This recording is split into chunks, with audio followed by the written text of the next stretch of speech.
Steve Carson will introduce our next speaker.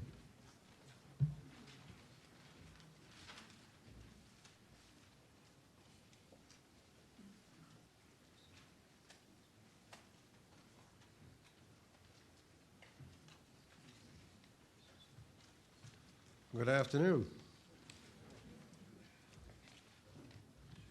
We are in for a treat. This being the Abraham Lincoln Institute, naturally I shall begin with a quote from Franklin Roosevelt. Of some generations, much is given. Of other generations, much is expected. This generation of Americans has a rendezvous with Michael Burlingame.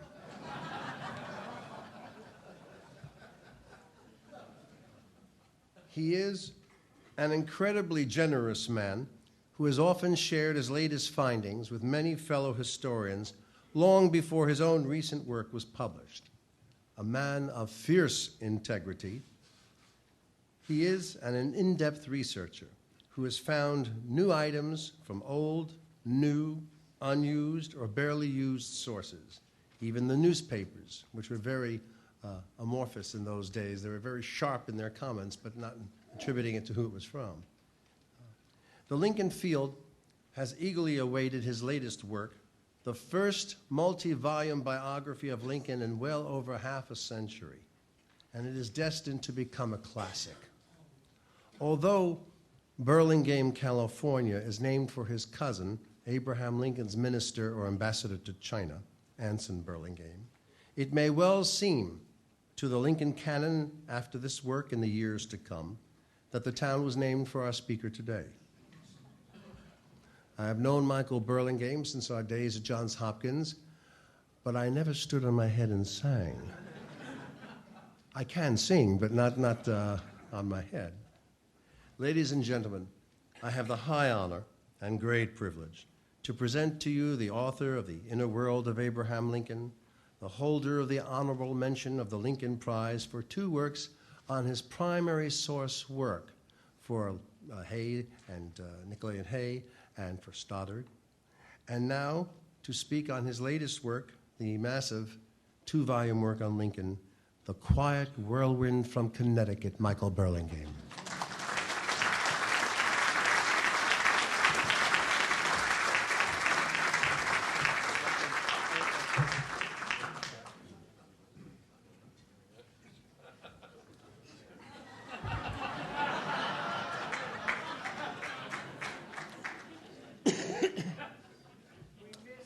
Well, I thought I'd read you a couple of chapters. Steve, thank you very much for that kind introduction. Before I begin my formal remarks, I thought I might tell you a little bit about how I became a Lincoln Scholar in the first place. It was partly because I was born and raised in Washington. It was slightly after the unfortunate event at Ford's Theater. Now, I don't mean to joke about my age. I'm 67, but I prefer to think of it as 19 Celsius.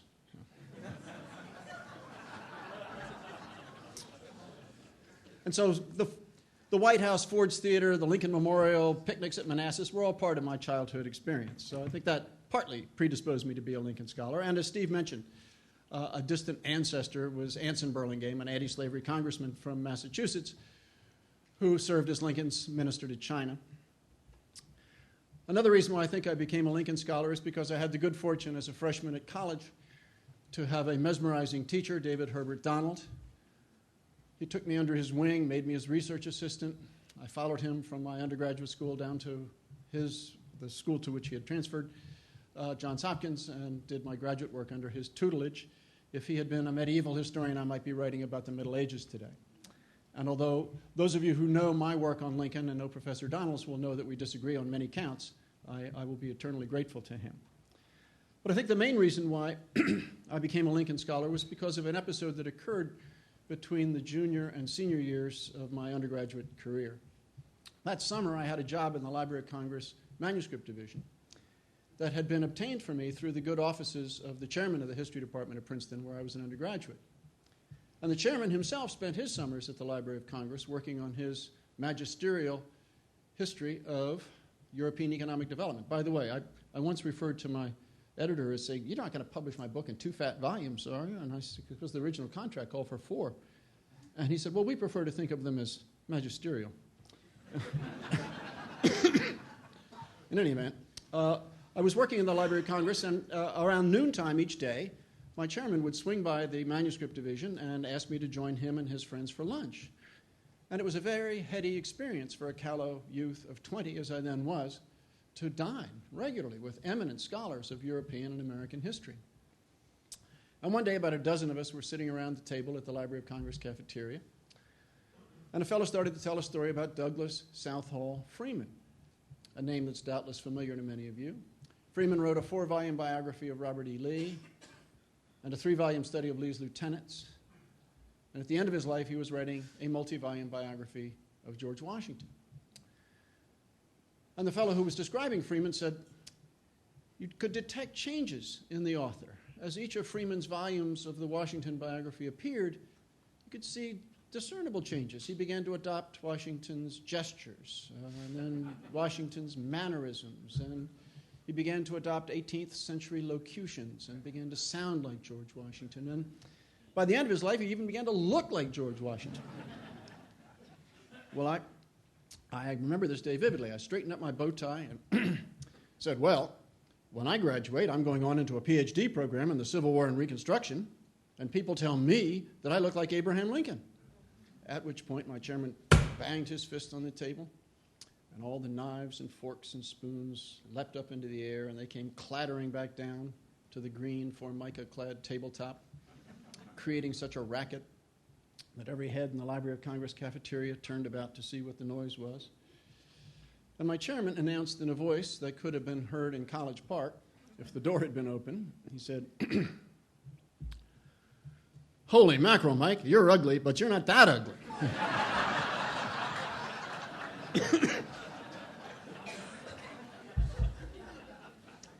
And ever since that day, I think I've known that I was fated to be a Lincoln Scholar.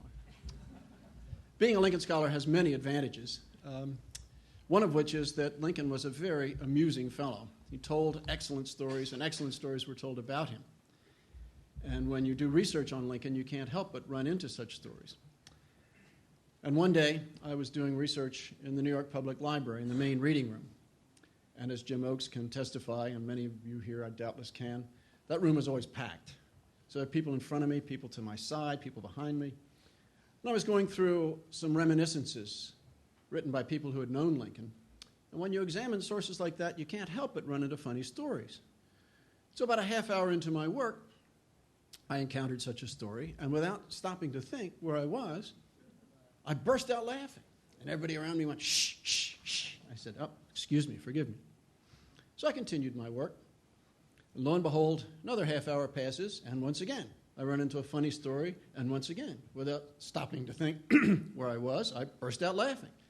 And everybody around me more emphatically this time goes, "Shh, shh, shh." I say, "Excuse me." Well, it happens a third time. At which point, the woman sitting directly across from me, very earnest woman, and roughly my vintage, taking notes from a big sociology tome, no makeup, hair back in a bun, wire-rimmed glasses. She leans across the table, and she fixes me with her gaze. And she says, "Just what is your field, anyhow? I think I'm going to switch to it."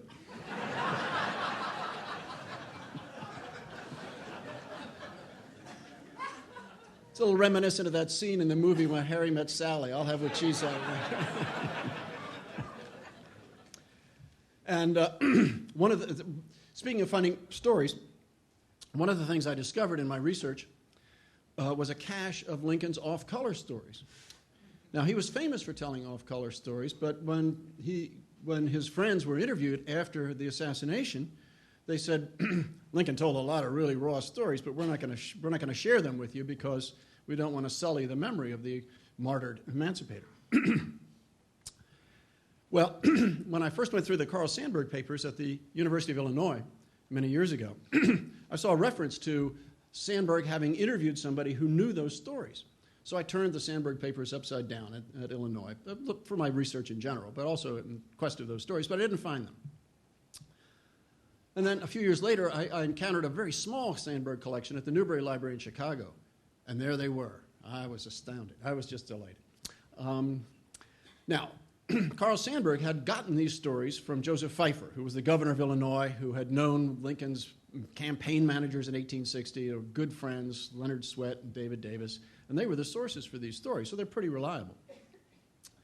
Now, Sandburg was a man of taste, so he did not include these stories in his multi-volume Lincoln biography, but I have no taste, so you'll find them all right in here.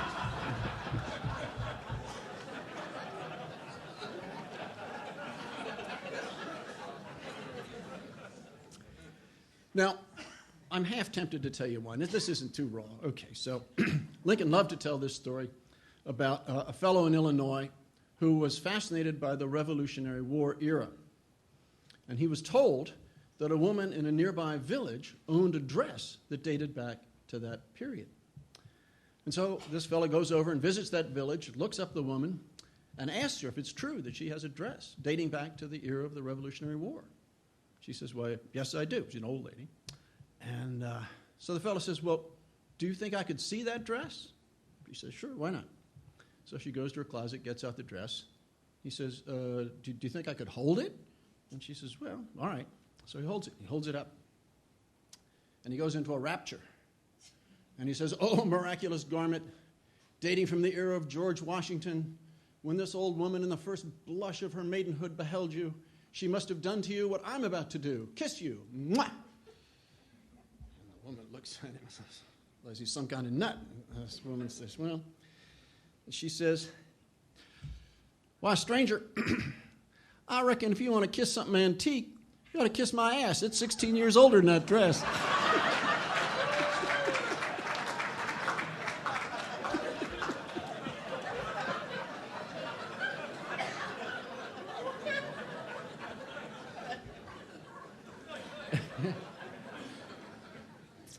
Okay, enough levity. What is it that justifies doing a book like this at this time? Well, there is an enormous amount of new information that I, to my astonishment, stumbled across when I was writing my first book, The Inner World of Abraham Lincoln, which appeared back in 1994. I wanted to call it Shrinkin' Lincoln, but my publisher wouldn't let me. I drafted that book based on the mistaken notion that everything important about Lincoln, that is, everything he'd said, everything he'd written, everything that had been said about him, written about him, his administration, his pre-presidential years, his marriage, his policies, you name it, had long since been unearthed by an endless army of Lincoln scholars, and that the research would require only going to published sources, that is, books and articles. And so I drafted the book based on that false assumption. And then I thought, well, I better do some original research. And so the first day I undertook to look at unpublished sources, I went to Brown University, which is about an hour away from where I was then living in New London, Connecticut.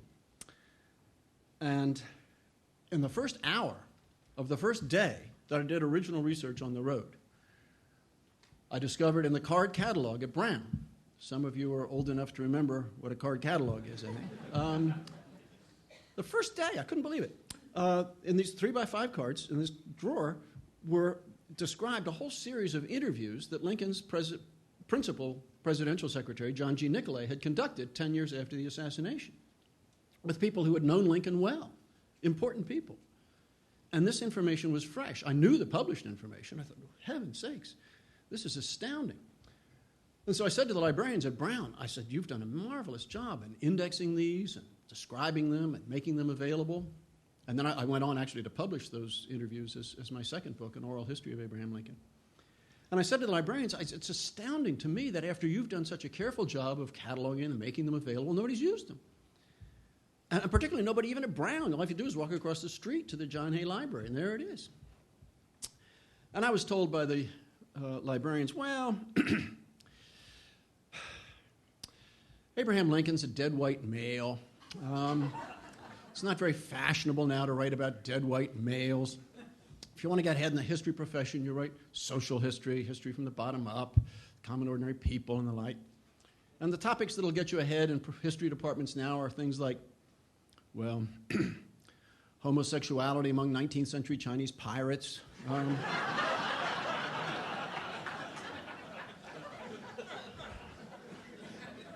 Cultural hegemony in the corset panic of 1921. I'm not making these up. These are real titles. And so I said, well, that's the way it goes. But I thought, this is fascinating. And these interviews contained information not only about Lincoln's private life, personal life, but also his public life. And one of the most interesting interviews was with a Pennsylvania congressman who had gone out to Springfield between the time that Lincoln was elected and the time that he was inaugurated. And he went out to Springfield to lobby on behalf of his fellow Pennsylvanian, Simon Cameron, for a post in the cabinet. And this interview was written out in longhand, quite clearly in John G. Nicolay's hand. And the congressman said, I pressured Lincoln to appoint Cameron, and Lincoln resisted, and then I pressured him some more, and then he resisted, and then I pressured him some more, and then finally Lincoln said, and then all of a sudden, it turns into shorthand. So like Gibbon, the dirty parts are all in Latin, right? So I thought, oh no. So I was at this one was at the Library of Congress.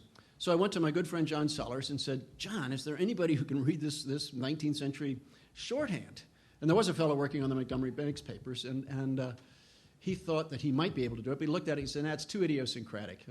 It's based on the standard method of the time, but it's too idiosyncratic. Well, then I found a Rosetta Stone. I found a transcription of a passage in this funny shorthand. And so I gave that to the gentleman, and he was able then to translate this passage that was in shorthand. And this is what Lincoln said to the Congressman Moorhead. I have just been elected largely on my reputation as honest old Abe.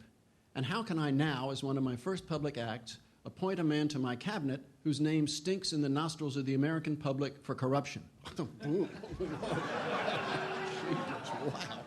Wow.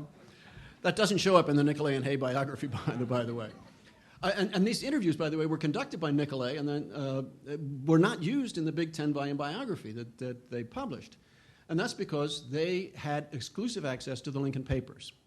And they, like most historians, would prefer to work with contemporary documents rather than reminiscences, because reminiscences are valuable, but you have to treat them carefully, because sometimes people misremember things. Or as Mark Twain once said, the older I get, the more vividly I remember things that never happened. But anyway, they are valuable sources if used with care. So I thought that was a remarkable statement. Lincoln thinks, at least if this memory is correct, that he was elected largely on his reputation for honesty, rather than his reputation for being a spokesman for the anti-slavery cause. Well, that was interesting. And so when I did my research on the election of 1860, I was not entirely astounded to see in newspapers and in letters, editorials, time and again, people saying in the North that we intend to vote for Lincoln, not so much because he's a champion of the anti-slavery cause, but because we're sick and tired of the corruption of the Democrats, that the Buchanan administration and its predecessor, the Pierce administration, were so corrupt, so abusive of the public power that we wanted to throw the rascals out. And so the 1860 election was in a way similar to, say, the 1976 election after Nixon and Watergate, throw the rascals out. And that, I think, helps explain why Lincoln was able to win in 1860, whereas Fremont, the first Republican candidate back in 56, wasn't able to win. Fremont gets the anti-slavery vote, but that's not enough to win the election. You need the anti-slavery vote plus something else, and that something else was the anti-corruption vote. And that had become particularly important in the Buchanan administration. It was bad enough in the Pierce administration, but worse still in in the years of James Buchanan's administration. So I thought that, now there's an interesting contribution from these Brown interviews about Lincoln's public life. And then there was an interesting insights into Lincoln's private life. In an interview with Orville Browning, who was a very close friend of Lincoln's, dating back to their days in the Illinois State Legislature together in the 1830s and 40s, Browning is interviewed 10 years after the assassination, and he tells a lot about Lincoln and his private life. And he says, he tells a lot about the courtship of Lincoln and Mary Todd, and how how he was convinced that Mary Todd was the aggressor. He used to talk to Mary Todd about their courtship regularly. And then once they were married, how Lincoln, as president, frequently told him, Browning, in the White House, of his domestic woes, of how unhappily married he was, and said that he was constantly worried that she would do something to humiliate him publicly. I thought, well, for heaven's sakes. So I took that interview and I said, well, I better look at Browning's diary. Now, Browning's diary was published in 2 fat volumes, not magisterial, but fat, in the 1920s. And so I went to see, what is this? Why is Lincoln upset? What do we know from Browning's diary? Browning's obviously an insider. And there were 6 passages in that 2-volume set, which are set in italics that say, passage deleted because of reference to Mrs. Lincoln. And I thought, aha! So I immediately, when I read that, I responded as though somebody had said, "Suey" to a pig. I don't know. I got to get out to Springfield and see the manuscript diary. So I go out to Springfield, and I asked to see the Browning diary, and they say it's impossible. When we bought that diary back in the 1920s, we promised that we wouldn't let anybody see it. We would publish it. We would publish it except for the references to Mrs. Lincoln. Now, we didn't want to accept that restriction, but the woman who was selling it to us said that if we didn't agree to that, she was going to burn it. So they wisely said, okay, lady, we'll buy it and with that restriction. But I had reason to believe that some of the early biographers of Lincoln had not been shut out from the Browning diary, that restriction wasn't very rigorously enforced. And I had particularly good reason to think that an early biographer, William E. Barton, had seen this diary, and he may have made notes about it, including transcription of some of the passages that were deleted. So I went out to the University of Chicago, and I went through the Barton papers, which are very extensive, and I used a lot of material from that for my book in general. But when I finished the final box, I was asked by the very helpful librarians at the university, and librarians, bless their hearts, they have been extremely helpful to me everywhere I've gone, and that's the experience of many of my friends in American history, not in European or African or Latin American or Asian, but in American history. Librarians have been terrific. Librarian said to me, did you find what you wanted? And I said, well, I found a lot of good stuff, and that's very useful for my book, but there's one thing in particular that I was hoping to find and didn't. And she said, well, we got a dozen more boxes of this stuff that haven't been cataloged yet. And once again, Suey. So I thought, oh, boy. So I went and wallered in that for a while. And lo and behold, I found one of the diary entries. This is from 1873. And Browning describes how he had breakfast with David Davis. Now, David Davis was an extremely close friend of Lincoln's. Lincoln appointed him to the United States Supreme Court. He was the administrator of Lincoln's estate. He was the judge who presided over most of the trials on the Eighth Circuit when Lincoln was practicing in Illinois, and very close person. And his campaign manager in 1860. He was a very close person. I knew him very well. So Browning says to David Davis, he says, this biography of Lincoln that's just appeared by Ward Hill Lamon seems to me to be exaggerated, at least in its treatment of Mary Lincoln. It's a pretty unflattering portrait of Mrs. Lincoln, and I know she had her foibles, but this allegation that she stole large amounts of material from the White House when she departed it seems to me to be a gross exaggeration. And David Davis says, according to this diary entry, no, the evidence is overwhelming of her guilt. She was a natural-born thief. She stole out of her insatiable need to steal. And he goes on to describe how he went over the bills that had to be paid off from Lincoln's estate and how he paid off very few of them. And one of those bills was for 300 pairs of gloves purchased between January and April of 1865 by Mrs. Lincoln. I then mentioned that to a newspaper reporter. It then got into the press, and the Illinois State Historical Library then released the other 5 passages that had been deleted from the diary of Orville Browning. And they were from the Civil War itself, talking about how Mrs. Lincoln padded payrolls, padded expense accounts, accepted bribes, accepted kickbacks, engaged in cotton trading permit scandals, pardon brokering, all kinds of unethical conduct. So this entry in that interview from Browning that I read the first day I was out led me to a startling and rather dismaying aspect of the Lincoln presidency. And there's been a tendency in recent writing to whitewash the Lincoln marriage. And I think if you do that, it robs the poignancy of Lincoln's presidency of much of its power, that he was indeed a man of sorrows for a number of reasons, and one of those was the conduct of his wife. So let me talk about some other finds that I've made. One of the most dramatic occurred in the Frederick Douglass papers. Now, Jim Oakes mentioned earlier today a famous speech that Frederick Douglass gave in 1876 in Washington, in which he referred to, where he gives that great statement that you read. But there's a part of that speech that's even more widely quoted, which goes like this. Abraham Lincoln was preeminently the white man's president. Preeminently the white man's president. And we black folk were only his stepchildren. And that's been quoted by almost everybody who writes on Lincoln and race. Well, I discovered in the Frederick Douglass papers at the Library of Congress a speech in Douglass's handwriting that was delivered on June 1st, 1865, at Cooper Union, which was the premier site in the country to give an important public speech. And in this speech, which was excerpted actually in the New York press, in this speech, Frederick Douglass said, and this was the last official day of mourning for Lincoln, Frederick Douglass said on June 1st, 1865, Abraham Lincoln was emphatically the black man's president. Emphatically the black man's president.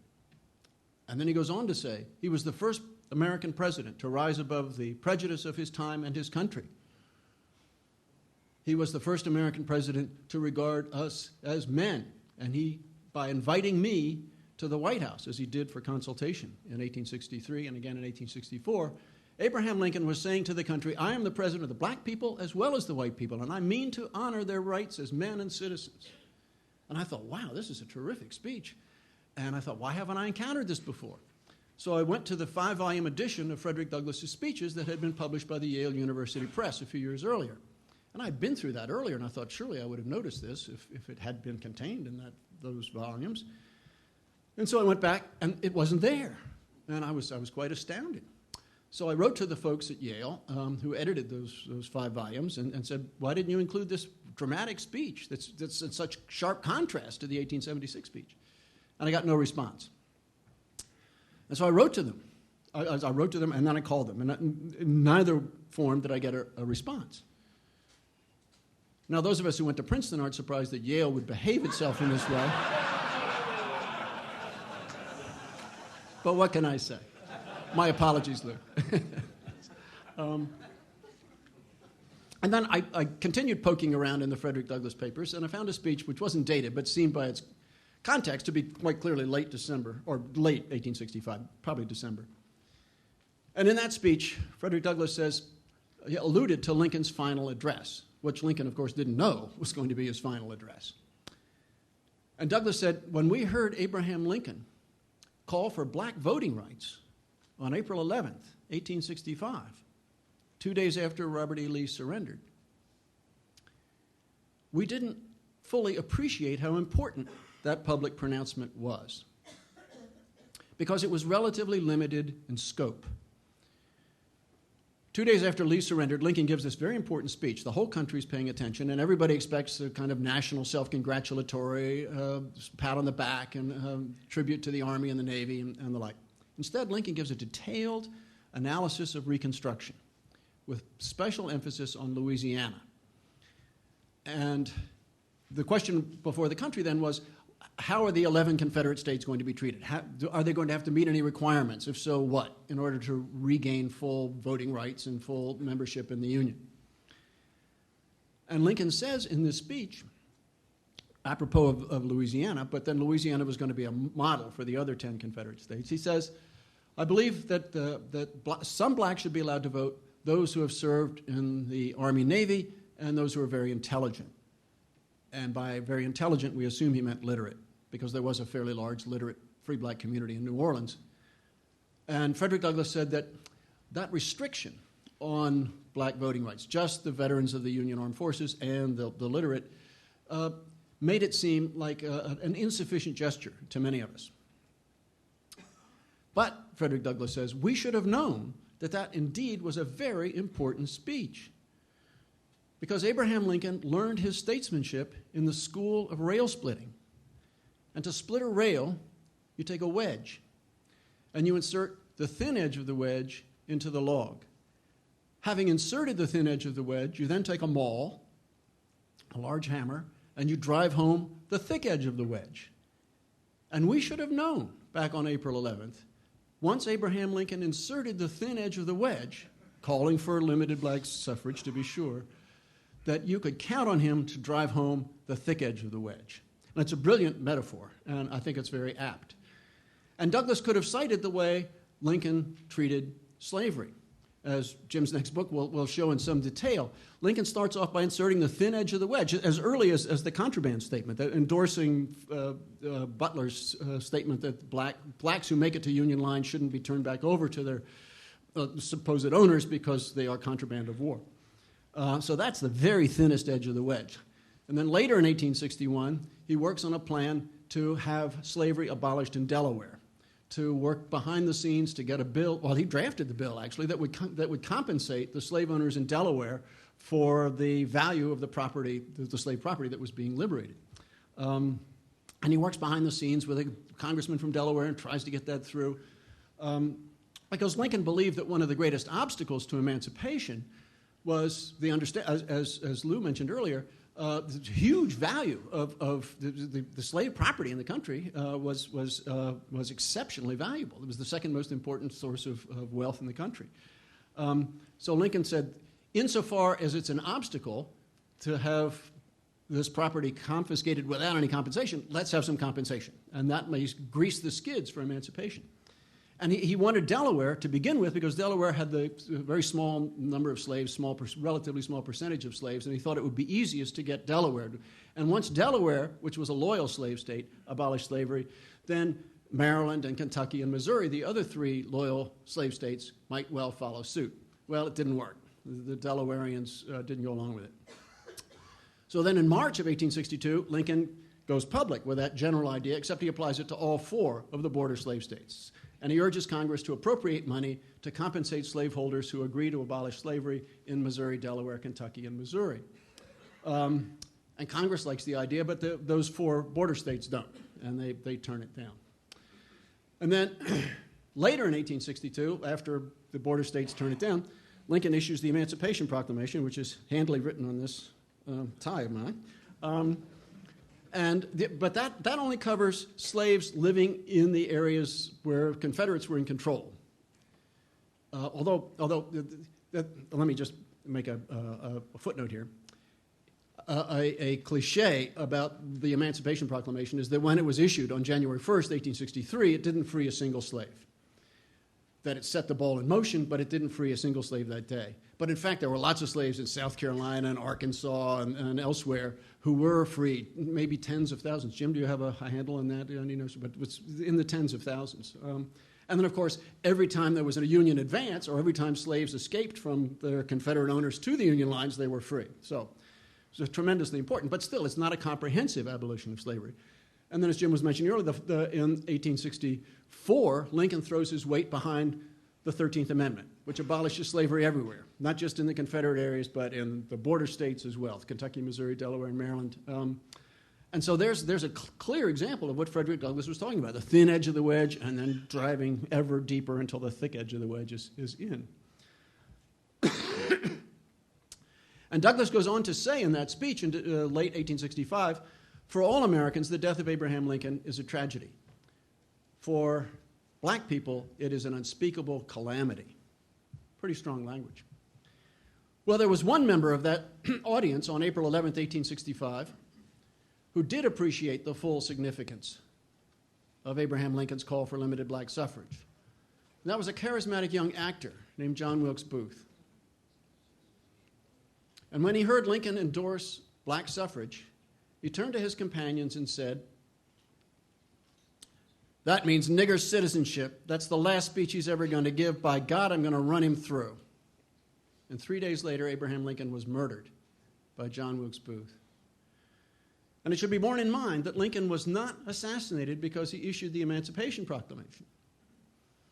He was not assassinated because he supported the 13th Amendment. He was assassinated because he called for black citizenship rights.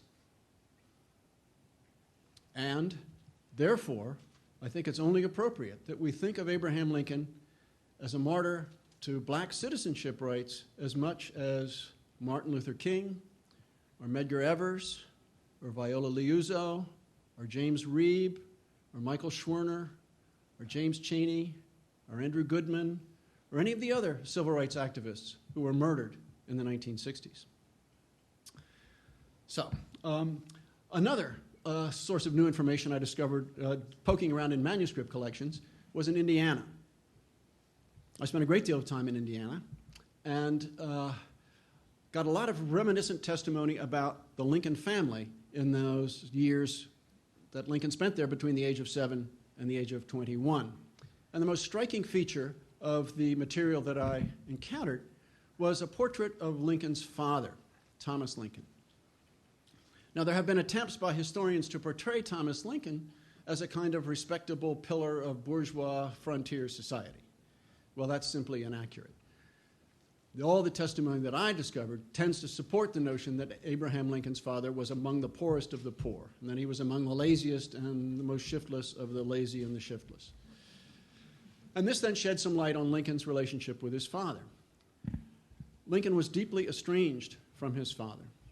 That is most vividly illustrated in a letter that Lincoln writes as his father lay dying in a town about 100 miles from Springfield.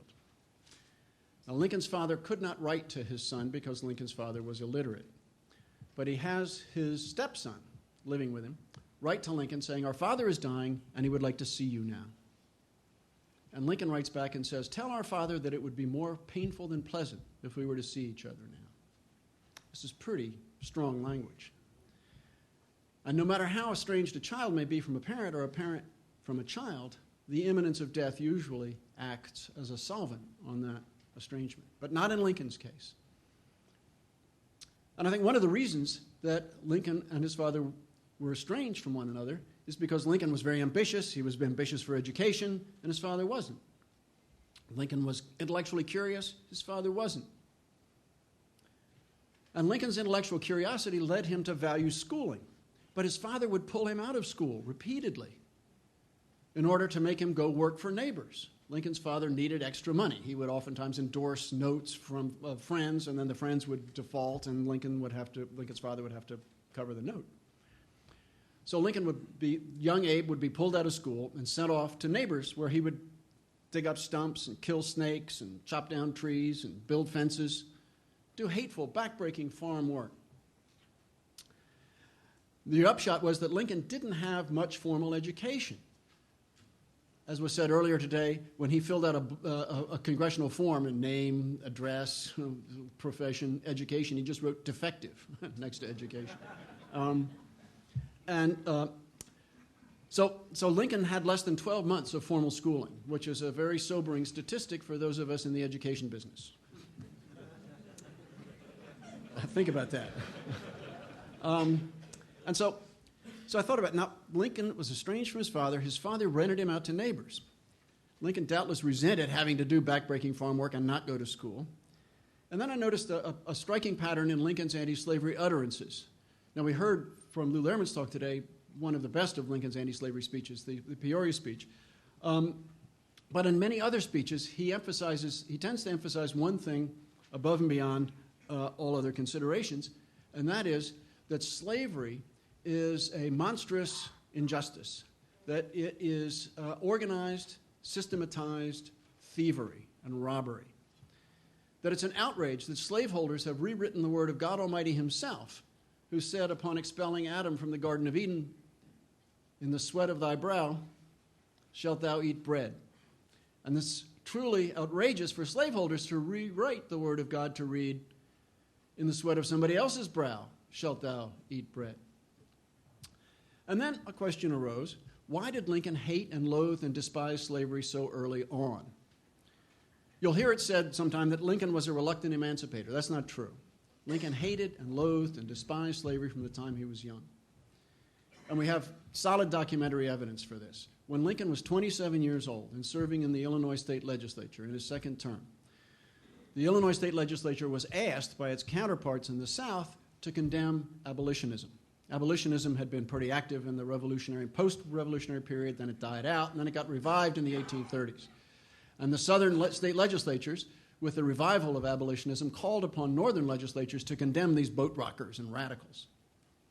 And the Illinois state legislature, the House of Representatives in which Lincoln sat, complied, and by a vote of 77-6, voted to condemn the abolitionist movement. So 6 people had the nerve to stand up against the tide. One of those was Lincoln. Of those 6, 2 went a step further and issued a statement that was published in the Illinois Journal, House of Representatives Journal.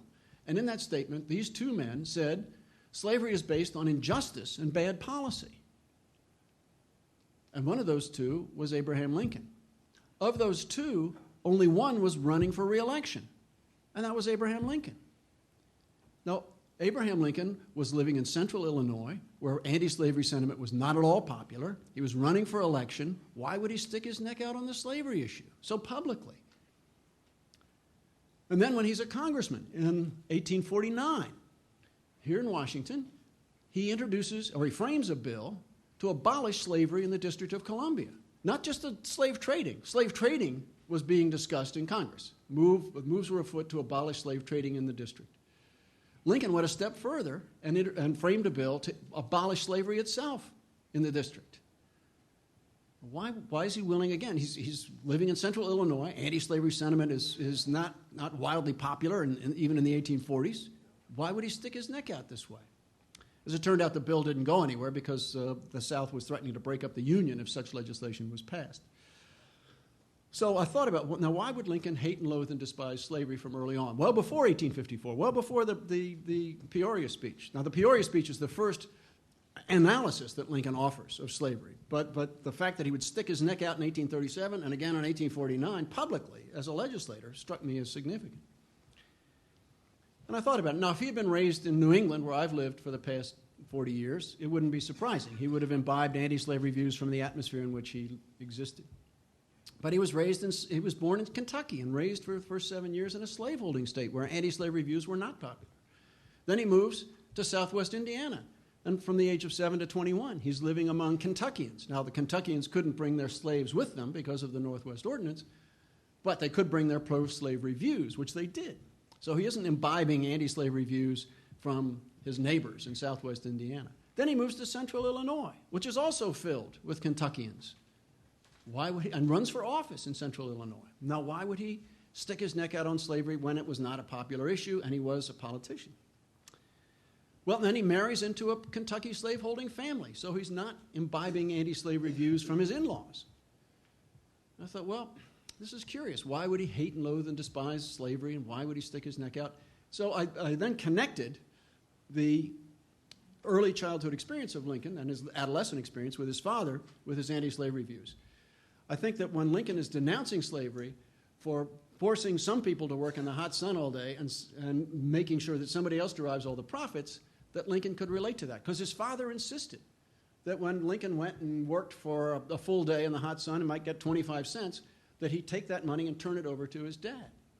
Now, that was the law of the land at the time. It wasn't something that Thomas Lincoln idiosyncratically enforced. So you were the property of your father until you were 21 in those days, and any money you made belonged to your father. Now, it may seem quaint to us in the 21st century to regard children as an economic asset. Let me repeat that. But that was in the days before orthodontia and high-priced liberal arts colleges like Connecticut College. I used to tell my parents, the parents of my students, I would somewhat sheepishly say, I feel awfully bad about the fact that you have to write such a big check to send your son or your daughter here. But if it's any consolation, the faculty doesn't see much of it. Turns out to be no consolation whatsoever. In any event, so Lincoln's father insists on this, that his son turn over the money. And so I speculate that Lincoln identified himself with the slaves and identified his father with the slaveholders. Now, my traditional historian friends, who are, figuratively speaking, all from Missouri, that is, they say, show me, what's your evidence? Which is healthy. That's one of the great benefits of historical study. You're really, how do you know what you're being told is true? What's the source? Is this a reliable source? And that kind of skepticism, as I say, is healthy. And I say, well, I know what you would like. You would like a diary entry where Lincoln says, "Dear diary, today I realized that my father had treated me like a slave, and therefore I decided to come out and support the anti-slavery cause." Well, unconscious motivation by its very definition doesn't allow for such documentation. But there are a couple of pieces which I think tend to corroborate this hypothesis. One is a letter that he wrote describing a broken romance. He was living in his mid-20s in New Salem. A woman comes up from Kentucky. He courts her, they get engaged, and then the engagement gets broken. And Lincoln describes this courtship in a long letter in which he says that after he had gotten engaged, he had buyer's remorse. Well, he didn't use that term, but that's more or less what it was. And he says that he really wanted to get out of the engagement. And he says, "There's no form of bondage, real or imaginary, that I've ever been in from which I more longed to escape, i.e., I know what it's like to be a slave. I know what it's like to be in bondage. And I know what it's like to want to escape." And I think when people talk about their strong emotions, and they use metaphors and images, they don't use them randomly. I think the images can oftentimes be revealing of what's really going on beneath the rational surface of the ego. And so I took this explanation, and then there's one other piece of evidence, and that is in 1856, he supposedly, this is a reminiscence, he supposedly said, one of the problems with slavery is that it doesn't allow black people to rise. Now, my friend out there, John E. Roll, he used to be a slave, but he's now a merchant. And I used to be a slave, but now I'm a lawyer. But black people can't do that. And I thought that phrase, "I used to be a slave," was pretty dramatic. Now, that's a reminiscence, so we can't be sure he actually said that. But since it does fit with the letter that he did write about there's no form of bondage, real or imaginary, that I've ever been in, I thought, this seems plausible. And so my traditional historian friends say, well, those are two nice pieces of evidence, but that's not very much. And I say, okay, what's your explanation? Why do you think Lincoln hated, loathed, and despised slavery from early on? And they usually don't have an answer. One answer, though, could be offered, which I think is needed to supplement it, and that is that Lincoln had an unusually sensitive conscience. And some children are born with sensitive consciences, and some people are born with less sensitive consciences. And we know Lincoln had a particularly sensitive conscience because, as a youngster, he would chide his playmates and schoolmates for cruelty to animals. On the frontier, it was quite popular for young boys to torment animals, and Lincoln would regularly scold and lecture his playmates about how that was uncalled for. And I think any kid who had that kind of conscience would probably be appalled by slavery. But you can't explain that psychologically. I am a psychohistorian. That's one word.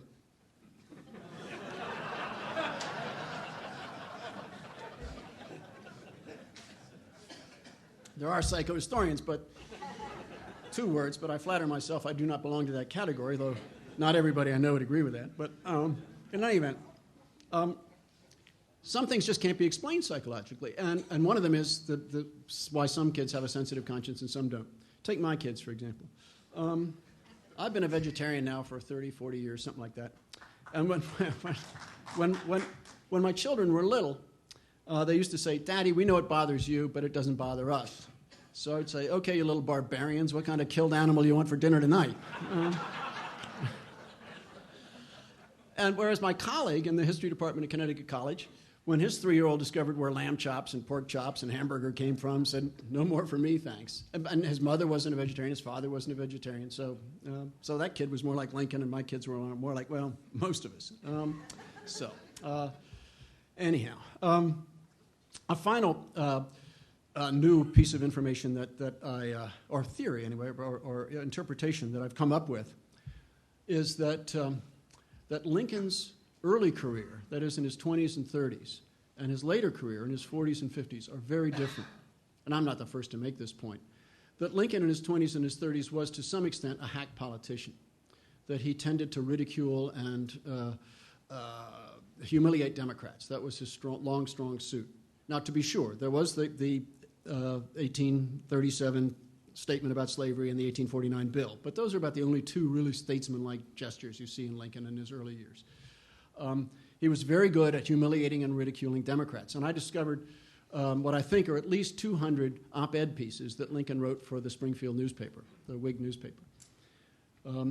We know that Lincoln wrote a lot for that newspaper because his law partner, William Herndon, said that he and Lincoln wrote all the time for this paper. And Lincoln himself acknowledged that he did write one of these anonymous pieces for the newspaper, which led to a duel. Lincoln was challenged to a duel by somebody whose feelings he deeply wounded with his sarcasm and ridicule. And that duel almost happened. It came within an ace of actually taking place. But nobody has made, to my knowledge, any attempt systematically to identify what Lincoln wrote for the Springfield paper. And I've taken a crack at it. And as I say, I've identified, but I'm pretty sure, at least 200 pieces by Lincoln in the 1830s and 40s, and some more in the 1850s. And these are useful because we don't have many speeches from Lincoln in the 1830s and 40s because there were no shorthand reporters in those days.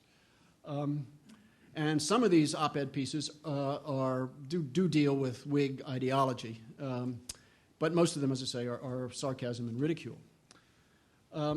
So that was Lincoln as a kind of low-road politician in his early career, from the age of 23 to the age of 40. And at the age of 45, and at the age of 40, he stops running for office. He'd been running for office every opportunity from the age of 23 to the age of 40.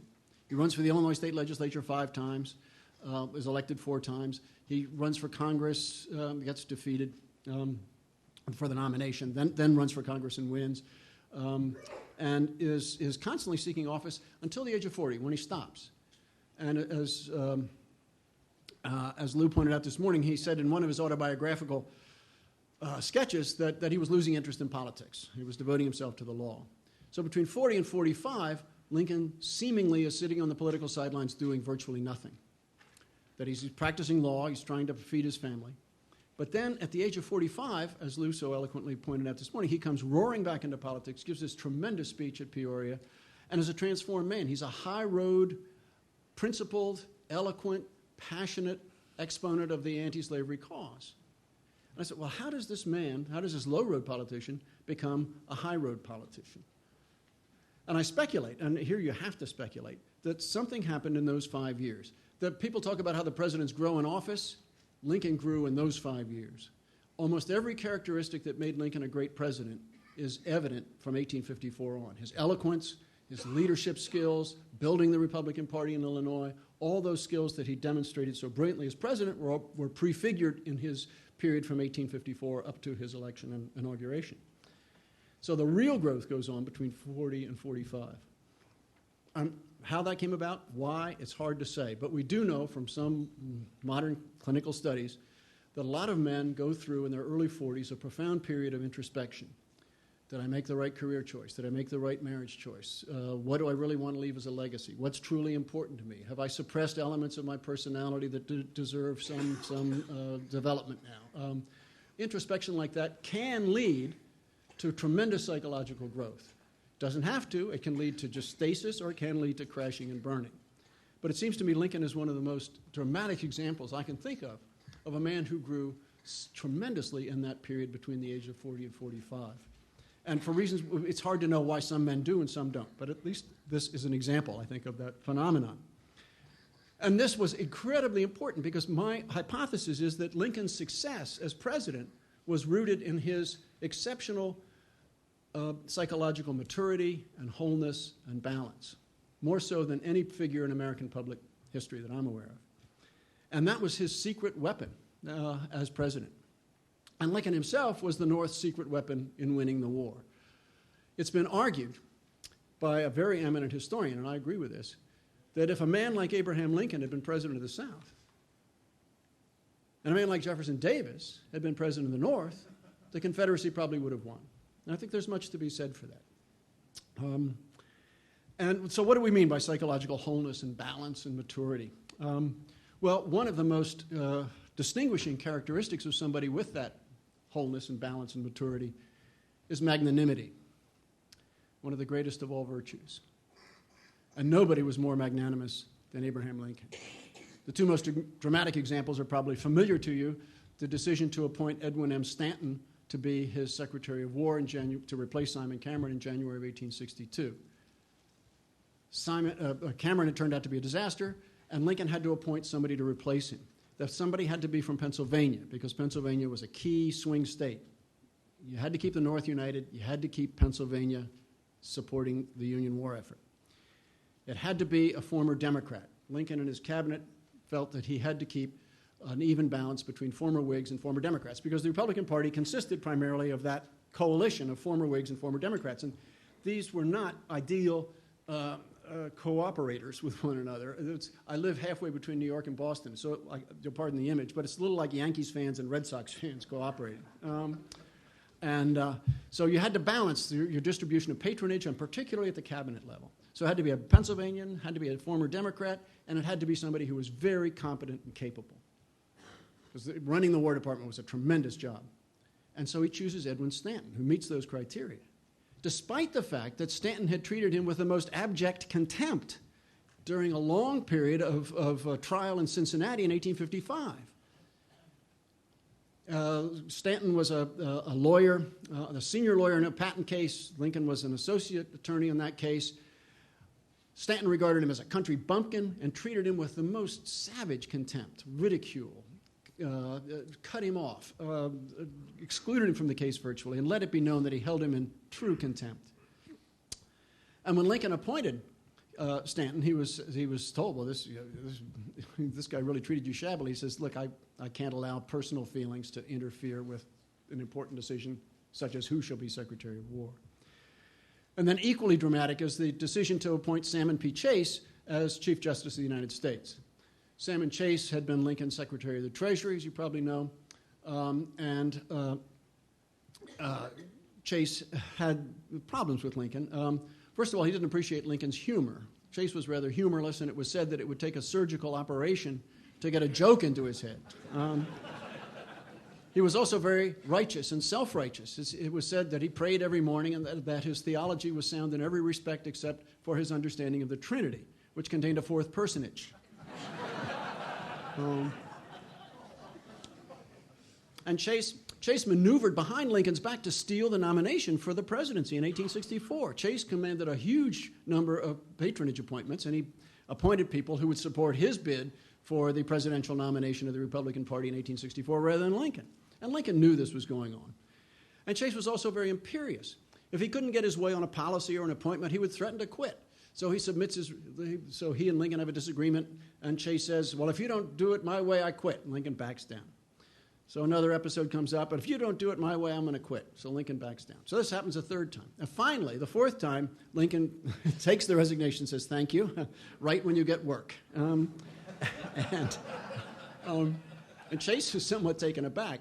And it was said that Chase may have been the only man that Lincoln really hated, and it's possible.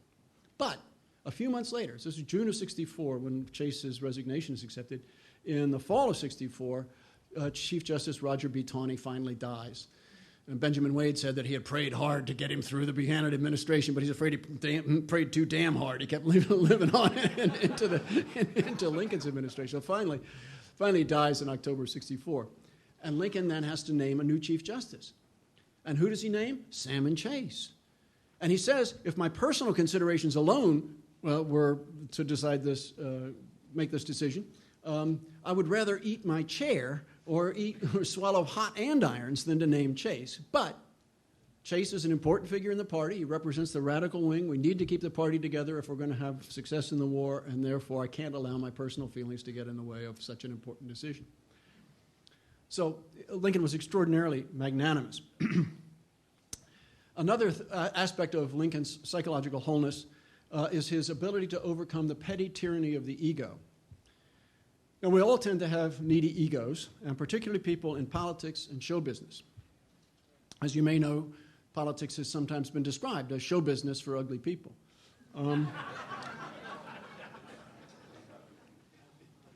But Lincoln was able to overcome the petty tyranny of the ego. He refused to take criticism personally. He refused to take disagreements personally. And he's the diametric opposite of Jefferson Davis, getting back to that quote about Davis and Lincoln. Jefferson Davis was a thin-skinned, more or less typical political figure. He took criticism personally, took disagreements personally, and so he quarreled with his vice president. He quarreled with his cabinet. He quarreled with the Congress. He quarreled with the newspaper editors. He quarreled with his generals, you name it. Lincoln refused to do this. And I'd like to finish my formal presentation with my favorite Lincoln quote. It's from advice that he gave to a young Union captain during the war. This captain had been squabbling with his superior officers And Lincoln took time out from his busy schedule in 1863 to give him some wise paternal advice. And he quoted in this advice from one of his favorite authors, Shakespeare, from one of his favorite plays, Hamlet. And he quotes from Polonius' speech to Laertes, which you may recall contains the advice, neither a borrower nor a lender be, to thine own self be true, and the like. And so Lincoln quotes from that, and he starts off by saying to this young captain, the advice of a father to a son, and he quotes Polonius, beware of entrance to a quarrel, but being in, bear it, that the opposed may beware of thee. Lincoln says, that advice is good and yet not the best. Quarrel not at all. No man resolved to make the most of himself can spare time for personal contention.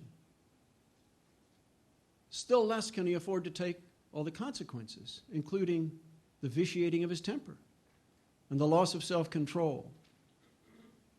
Yield larger things to which you can show no more than an equal claim, and lesser things, though clearly your own. Better to give your path to a dog than be bitten by him in contesting for the right. Even killing the dog would not cure the bite. I thank you for your attention.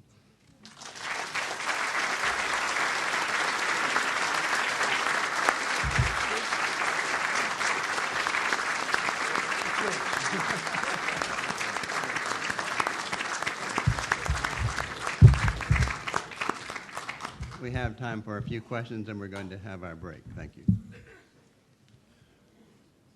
Recently in the press, there was some reference to the fact that Lincoln was in great distress in the office of his partner on the day of his to be married to Mary. And there was also a reference that he was forced into that marriage when he found that she was expecting. Is there anything true to that? Any references to that? Or anything in the memoirs of his partners that would refute it or support it?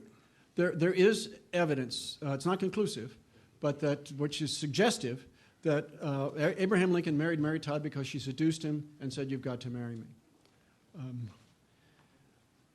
The evidence that tends to corroborate that is as follows. Lincoln told several people that he didn't love her enough to marry her. They were married on one day's notice. Mary Todd had an older sister. Her eldest sister had married the governor's son in Springfield. And one by one, she brought up her younger sisters to Springfield to introduce them to Springfield society, to find husbands. And then Elizabeth would throw a big wedding for her sister and the bridegroom. And she did that for her other sisters, but not for Mary. Mary got wed on one day's notice. It cries out for some explanation. The first child is born 8 months, 3 weeks, and 4 days later, which doesn't necessarily prove anything, but also is suggestive. He told one of his best men, he had 2 groomsmen, that he was forced into marriage. When he was asked where he was going on his wedding day, he said, to hell, I guess. It was said that he looked more like an animal going to the slaughter than a bridegroom going to the altar, although I'm told a lot of men look that way, but I can't vouch for that. And finally, the question arises, would Mary Lincoln have used tactics like that? Well, she was almost 24, and in those days, that was tantamount to a lifelong sentence of old maidhood. The average woman in Sangamon County was getting married around 19. By the time you reached 24, you were pretty much an old maid. And also, as I mentioned earlier, as First Lady, she engaged in all kinds of unethical conduct, padding payrolls, padding expense accounts, accepting bribes, accepting kickbacks, engaging in cotton trading permit sales and pardon brokering. So it seems to me that is a plausible explanation. And by the way, I was not the original person to propose this hypothesis. It was proposed by Wayne Temple in a book on Lincoln's Religion, of all things, in which he mentioned that hypothesis in passing. And If you accept that hypothesis, then a number of things about the Lincoln wedding and the Lincoln marriage make sense, which otherwise don't make sense. Okay. Yeah. Yes, sir. Professor Burlingame, I enjoyed your lecture. It was really quite funny. I actually learned something from you just writing notes there. You write about you've researched a lot of relationships that Lincoln had with various politicians and generals. And, we always think of Lincoln as being a man of very quick action. He weighs all the possibilities and the options, and he makes a decision. But for all of this, for being a decisive leader in every regard that we normally think of, and we'd probably like a president like that right now, of course, or any time, right? Otherwise, for being a decisive leader, how do you explain Lincoln's reluctance to relieve General McClellan of his command back in '62? I think the answer to that is fairly straightforward, and I don't pretend to be the originator of this. But who were the options? So Ben Wade comes into the White House and says, "Mr. President, you got to get rid of McClellan." And Lincoln says, "Well, Senator Wade, who should I name in his place?" "Anybody," says Wade. And Lincoln says, anybody may do for you, but I have to name a biped. It's a real person. I got to put somebody in there. And look what happens. Look what happens. So McClellan flounders on the peninsula in the spring and summer of '62. And so then Pope is brought in. Pope, again, gets thrashed at Second Bull Run. McClellan comes back, and then there's Antietam, and he's just a draw. And then he has to get rid of him. And who's there? And Burnside, a disaster at Fredericksburg. And then Hooker, a disaster at Chancellorsville. And then Meade, okay at Gettysburg, but he doesn't follow up. So it takes a long time before Sherman and Grant and Sheridan and Thomas rise to the top. And it wasn't as though Lincoln had some obvious candidate that he could have replaced McClellan with. And he said one of the hardest things he ever had to do was to name McClellan after the defeat of Pope at Second Bull Run, because his cabinet was in revolt, and Lincoln was extremely exasperated with McClellan. And my favorite illustration of that is the famous telegram that Lincoln sends to McClellan when he keeps urging him after Antietam, go get him, go get him, go get him. And McClellan's got 1,000,001 excuses for not moving, and among them is that his horses are fatigued. And Lincoln sends him a telegram saying, "Pray tell, what have your horses done since the Battle of Antietam that could fatigue anything?"